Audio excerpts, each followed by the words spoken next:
మరణం. ఈ విషయం మాట్లాడటానికి కూడా ఎవరు ఇష్టపడరు. కానీ ఒక మనిషి ఉన్నట్టుండి ఎందుకు చనిపోతాడు, మనిషికి ఓల్డేజ్ అనేది ఎందుకు వస్తుంది, ఓల్డేజ్ తర్వాత మనిషి ఎందుకు చనిపోతాడు అనేది మనం ఈ వీడియోలో క్లియర్గా తెలుసుకుందాం ఫ్రెండ్స్. హలో ఫ్రెండ్స్, నేను మీ పవన్. మీరు చూస్తున్నారు పవన్స్ టైమ్ యూట్యూబ్ ఛానల్. ఈరోజు మన టాపిక్ వచ్చేసి ఒక మనిషి ఎందుకు చనిపోతున్నారు, మనిషి చావు ఎందుకు వస్తుంది, మనిషి మరణం వెనుక ఉన్న సైన్స్ ఏంటి, ఈ వీడియోలో చూద్దాం ఫ్రెండ్స్. టాపిక్లోకి వెళ్ళే ముందు నాదొక చిన్న రిక్వెస్ట్. మీరు కానీ ఫస్ట్ టైం నా ఛానల్ చూస్తున్నట్టయితే లైక్ చేయండి, షేర్ చేయండి. ఇలాంటి మరిన్ని ఇంట్రెస్టింగ్ టాపిక్స్ కోసం చూస్తున్నానండి పవన్స్ టైం. ఫ్రెండ్స్, మనం చూస్తే ఒకప్పుడు సైన్స్ డెవలప్ కాని రోజుల్లో తెలిసి తెలియని రోగాలతో ఎంతోమంది తమ ప్రాణాలను 30 నుంచి 40 ఏళ్ల లోపే కోల్పోయారు. కానీ ఈరోజు మనం సైన్స్ పుణ్యమా అని ఎన్నో మెడిసిన్స్ డెవలప్ చేసాం, ఎన్నో రకాల డిసీజెస్ కనుక్కున్నాం, వాడికి మెడిసిన్స్ కనుక్కున్నాం, ఇంకా మెడిసిన్స్ కనుక్కుంటూ ఉన్నాం. ఈరోజు మన ఒక సగటు హ్యూమన్ లైఫ్ స్పాన్ వచ్చేసి 60 నుంచి 70 ఇయర్స్ అయితే మనం జీవిస్తూ ఉన్నాం ఫ్రెండ్స్. మనం చూసినట్టయితే ఒక సర్వే ప్రకారం ఒక రోజుకి పర్ డే 1,50,000 మంది, 1,50,000 మంది ప్రమాదవశాత్తు చనిపోతున్నారు.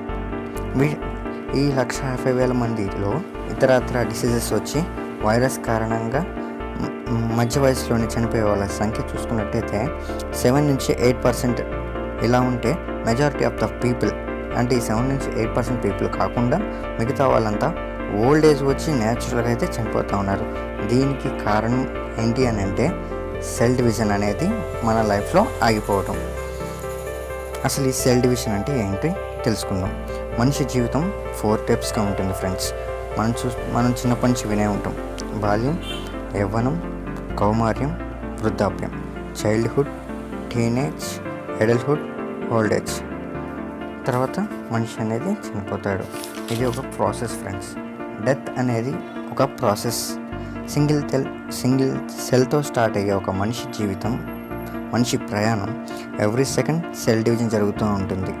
ప్రతి సెకండ్ మన బాడీలో లక్షల సెల్స్ చనిపోతూ ఉంటాయి, కోట్లలో సెల్స్ పుడుతూ ఉంటాయి.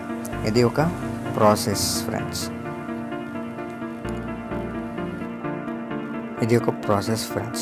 మనిషి మన జీవితం పరమాణువు రూపంలోంచి 6 నుంచి 7 అడుగుల మనిషిగా మనం మారాము అంటే ఇది సెల్ డివిజన్. ప్రతి మన అవయవంలో సెల్ డివిజన్ జరుగుతూ ఉంటుంది.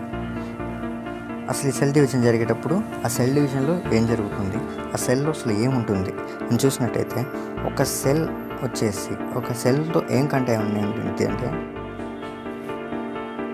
ఒక సెల్ క్రోమోజోమ్స్ని కలిగి ఉంటుంది. అసలు ఈ క్రోమోజోమ్స్ అంటే ఏంటి అంటే డిఎన్ఏని చుట్టలుగా కలిగి ఉన్న ఒక పదార్థం. ఈ క్రోమోజోమ్స్లో ఏముంటాయంటే డిఎన్ఏ కాయిల్స్ అనేది అయితే ఉంటాయి. ఈ డిఎన్ఏలో మన అందరికీ తెలిసిందే జెనెటిక్ కోడ్ మొత్తం ఈ డిఎన్ఏలో అయితే నిక్షిప్తమై ఉంటుంది. అసలు ఈ ఇందాక మాట్లాడుకున్నట్టు ఈ సెల్ డివిజన్ జరిగేటప్పుడు వీటిలో ఉన్న క్రోమోజోమ్స్ ఏవైతే ఉంటాయో అవి కూడా ఈక్వల్గా డివైడ్ అవుతూ ఉంటాయి ఫ్రెండ్స్. ఎప్పుడైతే ఇవి డివైడ్ అవుతూ ఉంటాయో వీటికి ఈ ఇందాక మనం చెప్పుకున్నట్టు ఈ క్రోమోజోమ్స్ అనేవి ఎక్స్ ఆకారంలో ఉంటాయి.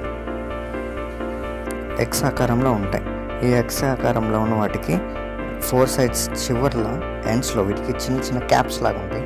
అవే టెలోమర్స్. ఈ టెలోమర్స్ ఏం చేస్తూ ఉంటాయి అని అంటే ఈ క్రోమోజోమ్లో ఉన్న మన డిఎన్ఏ కంటెంట్ని రక్షిస్తూ ఉంటాయి.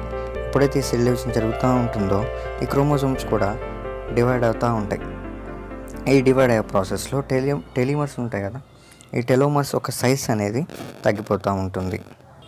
ఈ తగ్గిపోవటం వల్ల ఏం జరుగుతుంది అని అంటే లోపల ఉన్న డిఎన్ఏని రక్షించే స్టామినా ఈ క్రోమోజోమ్కి తగ్గిపోతుంది. తద్వారా మనకి ఏం జరుగుతుంది అంటే ఆ సెల్ అనేది చనిపోతుంది ఫ్రెండ్స్. ఈ సెల్ డివిజన్ ఎప్పుడైతే చనిపోతుంది, ఎన్నిసార్లు అయితే డివైడ్ అవుతుందో మనం చూసినట్టయితే ఒక సెల్ రియల్గా దాని లైఫ్ టైంలో 50 టైమ్స్ అనేది డివిజన్ జరుగుతుంది. ఆ తర్వాత ఆ సెల్ అనేది చనిపోతుంది. ఇందాక మనం చెప్పుకున్నట్టు ఎప్పుడైతే ఆ 50 టైమ్స్ రీచ్ అవుతుందో ఆ సెల్ అనేది చనిపోతుంది. తద్వారా మనిషి చనిపోతాడు. ఆ 50 టైమ్స్ లిమిట్ అని మనం అంటారు. ఈ సెల్ డివిజన్ ఆగిపోవడం వల్ల మనిషికి ఓల్డ్ ఏజ్ వచ్చి చనిపోతాడు. సో ఇది ఫ్రెండ్స్ మనిషి మరణానికి వెనక ఉన్న సీక్రెట్. ఇప్పుడు ఇంకో ఇంట్రెస్టింగ్ టాపిక్ ఏంటి అంటే మనం డైలీ పీల్చుకునే ఆక్సిజన్, మనం ప్రాణవాయువుగా భావించే ఆక్సిజన్ కూడా మనల్ని క్రమంగా చంపేస్తుంది. అది ఎలానో చూద్దాం. ప్రాణవాయువు వల్ల కూడా మనిషి చనిపోతాడు. ఏంటి, నమ్మట్లేదు కదా? బట్ ఇది నిజం. అది ఎలా అంటే మనం చూద్దాం. మనం పీల్చుకునే ఆక్సిజన్ ఏం చేస్తుందంటే మైటోకాండ్రియా అనే ఒకటి మనం తీసుకున్న ఆక్సిజన్ని ఎనర్జీగా మారుస్తుంది. ఈ ఎనర్జీగా అది మార్చే ఈ ప్రాసెస్లో మైటోకాండ్రియా ఫ్రీ రాడికల్స్ని రిలీజ్ చేస్తుంది. ఫ్రీ రాడికల్స్ అంటే మా పొల్యూషన్. ఈ పొల్యూషన్ అనేది సెల్స్లో ఫిల్అప్ అయిపోయి ఆ సెల్ అనేది చనిపోతుంది. మనం యంగేజ్లో ఉన్నప్పుడు మనకు ఉండే ఇమ్యూనిటీ పవర్ ఎక్కువ. అదేవిధంగా మనం ఓల్డేజ్కి వచ్చేసరికి మనకి ఏజ్ పెరుగుతున్న కొద్దీ ఇమ్యూనిటీ పవర్ అనేది తగ్గిపోతూ ఉంటుంది. ఎప్పుడైతే మనకి ఇమ్యూనిటీ పవర్ ఎక్కువగా ఉంటుందో ఈ మైటోకాండ్రియా సెల్స్లోకి రిలీజ్ చేసే ఫ్రీ రాడికల్స్ అనే పొల్యూషన్ని ఇమ్యూనిటీ సిస్టమ్ అనేది ఎప్పటికప్పుడు క్లియర్ చేస్తూ ఉంటుంది. అదే ఓల్డేజ్కి వచ్చేసరికి ఇమ్యూనిటీ సిస్టమ్ తగ్గిపోవడం వల్ల లోపల పొల్యూషన్ ఎక్కువైపోయి సెల్స్ అనేవి చనిపోతూ ఉంటాయి. ఈ సెల్స్ అనేవి చనిపోతూ ఉంటే మనిషి అనేవాడు చనిపోతాడు ఫ్రెండ్స్. ఇది ఫ్రెండ్స్ మనిషి మరణానికి ఆక్సిజన్కి ఉన్న ఇంకొక సంబంధం ఫ్రెండ్స్. సో చూసారుగా ఫ్రెండ్స్, మనిషి ఏ విధంగా చనిపోతాడు. అది ఫ్రెండ్స్ ఈరోజు topic. That's all for today. For more interesting updates subscribe Pavan Times. నేను మీ పవన్, సైనింగ్ ఆఫ్. బాయ్.